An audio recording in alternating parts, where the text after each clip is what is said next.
চাওক আমাৰ নৱেম্বৰৰ 11, 12, 13 তিনিদিনীয়া কাৰ্যসূচীৰে থাৰ্ড ট্ৰাইনেল কনফাৰেন্স UPPL দলৰ আমাৰ কোকৰাঝাৰ চন্দ্ৰপাৰাত হ'ব। তো আজি আমি লাইখুটা স্থাপন কৰিছোঁ। বিভিন্ন কাৰ্যসূচী আমাৰ থাকিব, বিশেষকৈ দলটো আগবঢ়াই লৈ যোৱাৰ কাৰণে বিভিন্ন বিষয়ৰ ওপৰত আমি আলোচনা কৰিম। আমাৰ বিভিন্ন চেল আছে, এই চেলবিলাক কেনেকৈ কাম কৰি যাব, কেনেকৈ আমি ৰাইজৰ হৈ কাম কৰিব পাৰোঁ, এই কথাবিলাক আমি চিন্তা চৰ্চা আমি কৰিম। ইয়াত আমাৰ চিন্তন বৈঠক হ'ব। মানুহৰ সেৱাই যে ৰাষ্ট্ৰৰ সেৱা, এই কথাৰ ওপৰত আমি আলোকপাত কৰিম আৰু আমি আমাৰ কৰ্মীসকলক তেনেকুৱা আমি কিছুমান বিষয়ৰ ওপৰত আলোচনাত আমি মাতিম।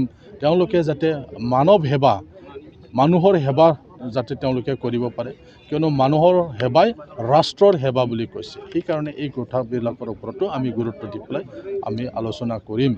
তো ইয়াত আমাৰ যুৱ শাখা আছে, তেওঁলোকেও বৰ্তমানৰ যুগৰ লগত খাপ খোৱাকৈ আমাক পাৰ্টীৰ যুৱকসকলে কেনেকৈ আমাৰ যুৱকসকলক আগবঢ়াই লৈ যাব, সেয়াৰ ওপৰত তেওঁলোকেও আলোচনা কৰিব। ড্ৰাগছ, মদ, ভাং বিভিন্ন ধৰণৰ এতিয়া চলি আছে।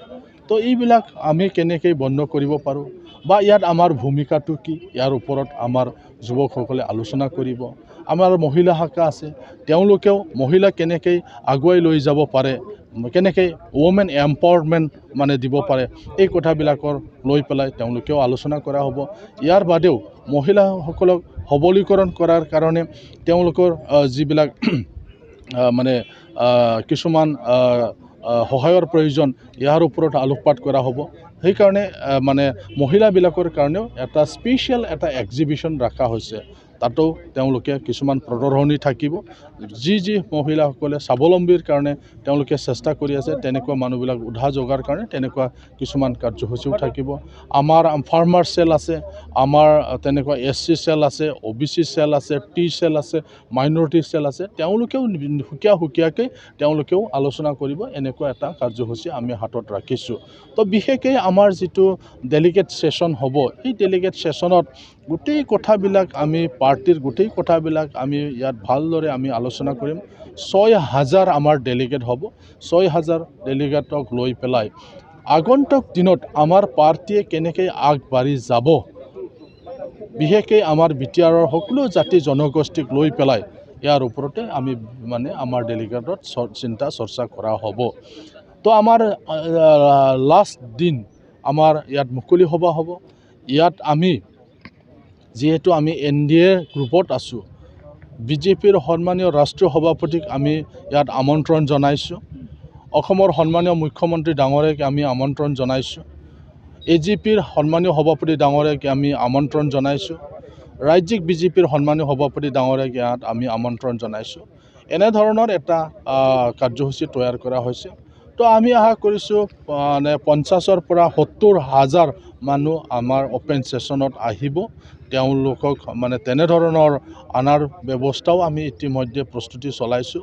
আমাৰ VC-DC বিলাকে তেওঁলোকে আমাৰ প্ৰাইমাৰীবিলাকে যদি আনে, তেতিয়াহ'লে আমাৰ 50,000 পৰা 70,000 মানুহ সহজে ইয়াত আহিব পাৰিব, এনেকুৱাও আমি ঠিক কৰি লৈছোঁ। মুঠতে এই যে আমাৰ যি থাৰ্ড ট্ৰাইনেল যি কনফাৰেন্স হ'ব, এই কনফাৰেন্সৰ পৰা আমি এটা মেছেজ দিম যে UPPL দল হিচাপে BTCত শাসনত থকা UPPL যি চৰকাৰ, এই দলে যে চৰকাৰ চলাই আছে, অনাগত দিনত ৰাইজৰ কাৰণে কি কাম কৰিব, এই গোটেই কথাবিলাক আমাৰ এই দলত চিন্তা চৰ্চা কৰা হ'ব আৰু ইয়াৰ পৰা আমি ৰাইজক এটা বাৰ্তা আমি দিম।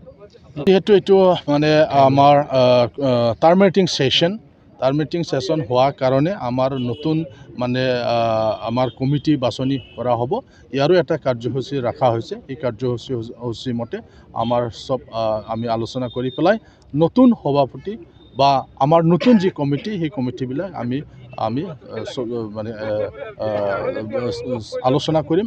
যিহেতু আমাৰ 10টা আমাৰ মানে জিলা কমিটি আছে, এই 10টা জিলা কমিটিয়ে ঠিক কৰিব যে অনাগত 3 বছৰৰ কাৰণে যি নতুন আমাৰ কাৰ্যবাহী এটা কমিটি থাকিব, সেইটো ঠিক কৰিব। এই গোটেই কথাটো আজিৰ কথা নহয়, প্ৰায় 2-3 বছৰৰ পৰাই এইটো এটা চৰ্চা চলি আছে।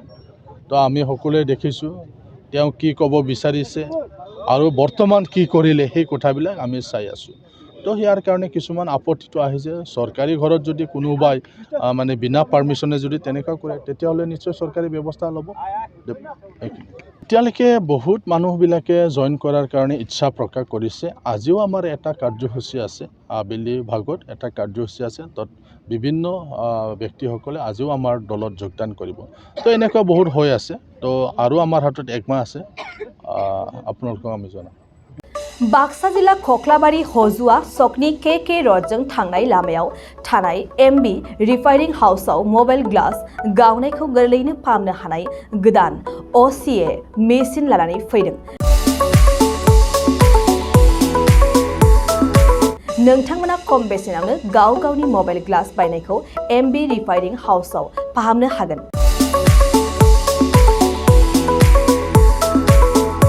मबाइल ग्लास बायनायखौ फाहामनायजों लोगोसे मबाइलनि बायदि रोखोमनि बाहागो आरो बायदि रोखोमनि मबाइलनि गाज्रि जानायखौ बे एमबी रिफाइनिं हाउसआव फाहामनो हागोन बायदि रोखोमनि mobile glass mobile temper mobile charge headphone pen drive memory आरो mobile battery computer mouse computer keyboard आरो मबाइलनि बायदि रोखोमनि बाहागोफोरखौ मोननो हागोन एमबी रिफाइनिं हाउसआव फोरमायनाय बायदिब्ला दासान्दिनिफ्राय लानानै फैगौ दिवालीसिम डिसकाउन्ट होगासिनो मख'नो गोनांदि एमबी रिफाइनिं हाउसआव गुबुन हादोर एबा भुटान हादरनिफ्राय माखासे सुबुंफोराबो बायदि रोखोमनि मबाइलफोरखौ फाहामथाय होफैयो आबुं मोनथिनो थाखाय 8471972412 नङाब्ला 7002741465 जानबुं अनजिमायाव जगाजग खालामनो हागोन सम फुंनि 8:30 रिंगानिफ्राय मोनाबिलिनि 8:30 रिंगासिम